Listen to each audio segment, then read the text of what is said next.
Recently, the iconic finance YouTuber Stephan made a YouTube video about why he's leaving California. He cited the highest state income tax of 13.3%, as well as the highest sales tax in the city of Los Angeles, 9.5%. He also listed a rapid growth in the homeless population and a rise in crime. Simply put, the quality of life has been going down rapidly in the former Golden State. But one thing Stephan failed to mention was why California is rapidly falling apart, which was a bit of a disappointment.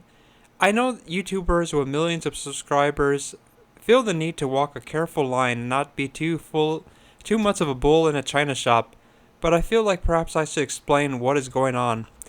The problem has to do with politics in the state of California.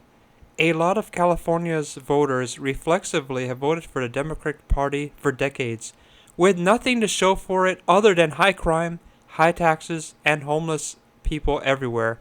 You might say, why do California voters support a party that is ruining their state?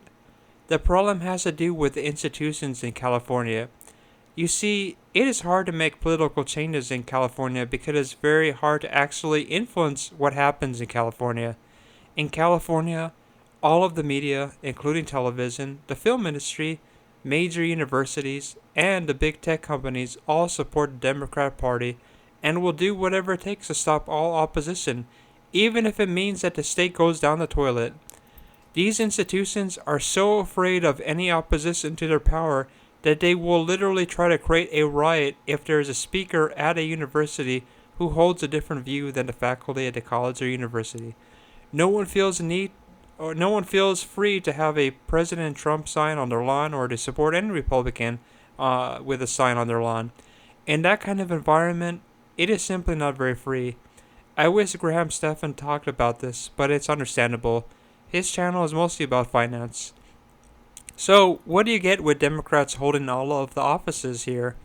The truth is, the Democrats' so-called progressive ideology in the state of California believes in extremely punitive taxes, government regulations that dictate and manage every aspect of life, and very high restrictions on how one lives one's life.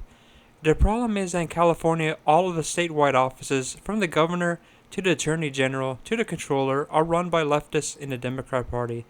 Democrats control supermajorities in both chambers of the state legislature. In most cities, there are no Republicans on the city council either. As a result, there are absolutely no checks and balances or opposition party whatsoever to speak of.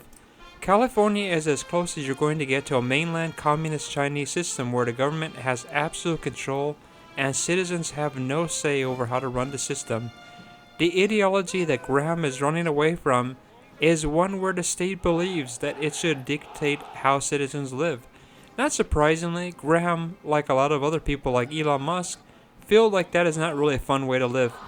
What is funny about this is that a lot of these California politicians actually market themselves as the cool, hip, and educated class of people, even though their goal is to crush people's dreams, ambitions, and to confiscate their income in order to redistribute it to people who want freebies.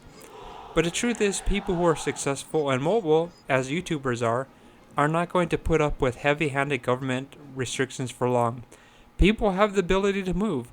Why would people who are making millions of dollars a year remain in California just so the government can punish them? They aren't. They will leave. The question is whether California ever will turn around.